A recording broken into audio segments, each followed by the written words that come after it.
Doggy लेकर संसद परिसर में आने पर कांग्रेस सांसद रेणुका चौधरी पर बीजेपी हमलावर है। बीजेपी राज्यसभा में रेणुका चौधरी के खिलाफ विशेषाधिकार हनन का प्रस्ताव ला रही है। बीजेपी डॉगी की एंट्री को सुरक्षा से जोड़ती नजर आ रही है। सियासी हंगामा इसको लेकर बढ़ता जा रहा है।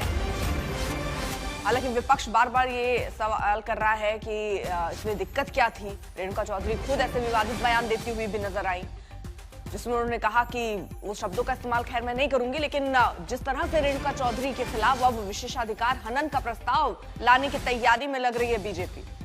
लगातार इसका विरोध बीजेपी की तरफ से जताया गया और अब विशेषाधिकार हनन का प्रस्ताव बीजेपी लाएगी।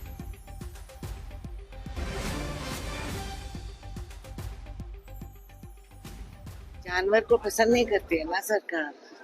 गूंगा जानवर गाड़ी में चले गए तो इनको क्या तकलीफ है? काटने वाला कुत्ता दिखा क्या? इतनी सी तो है, काटने वाले और है पार्लियामेंट में, कुत्ते नहीं। सिक्योरिटी कंसर्न कौन सी सिक्योरिटी कंसर्न है? उसका भी पास बनता है क्या? अच्छा बना दो, बाकी तो हम क्या बोले, बना दो पास उसका। जिस प्रकार विवेक को दरकिनार करके रेणुका चौधरी जी ने जवाब दिया कि असली डसने वाले और काटने वाले पार्लियामेंट में बैठे हैं, सरकार चलाते हैं। पार्लियामेंट में बैठकर जो रोज हमें डसते हैं, मैं उन शब्दों का ना तो प्रयोग करूंगा और ना गुस्से से कुछ कहूंगा, मगर मुझे दुख लगता है कि कांग्रेस के हताशा का स्तर यह हो सकता है कि उनके सांसद इस प्रकार की भाषा का प्रयोग पार्लियामेंट के अंदर बैठे अपने साथियों के लिए कर सकते हैं। वैसे देखें तो ये डिबेट और डिस्कशन का विषय नहीं है, मगर जरा चिंता करिए कि किस प्रकार से एक बाइट नहीं, Dog is the main topic today. कल क्या कर दिया बेचारे कुत्ते ने? I guess these are the things that India is discussing these days. उनको एहसास नहीं कि लोकसभा राज्यसभा देश की जनता की भावनाओं को प्रतिबिंबित करने वाली है। वहाँ पे अपने डॉग को लेके आए और उस पर सवाल किया जाए तो उस पर जिस तरह का बयान दे रहे हैं, देश को शर्मसार कर रहे हैं, अपने खुद लोकतंत्र का पे कुठाराघात कर रहे हैं और इस पार्लियामेंट का अपमान कर रहे हैं। उनके खिलाफ कार्रवाई होनी चाहिए। हिमांशु मिश्रा हमारे साथ, हमारे सहयोगी इस वक्त जुड़ चुके हैं और जानकारी के साथ। हिमांशु, जरा ये बताइए, अब जिस तरह का प्रस्ताव लाने की तैयारी में बीजेपी है, इसके बाद अब किस तरह का रिएक्शन आ रहा है और क्या वाकई बीजेपी अब इस पर कोई एक्शन लेने के मूड में है?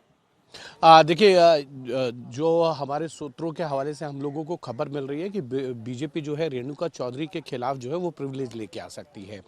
जिस तरीके के शब्दों का उन्होंने प्रयोग किया है, वो डॉग की एंट्री तो एक चीज़ है, लेकिन दूसरी बात जो है वो ये है कि जिस तरीके के शब्दों का उन्होंने प्रयोग किया कि संसद के अंदर जो है वो अलाउड है, डॉग्स यहाँ अलाउड नहीं है, इन सब चीज़ों को लेकर जो है, जो भाषा है, जो असंसदीय शब्दों का प्रयोग हुआ है, उनको लेकर जो है भारतीय जनता पार्टी के सांसदों को आपत्ति है।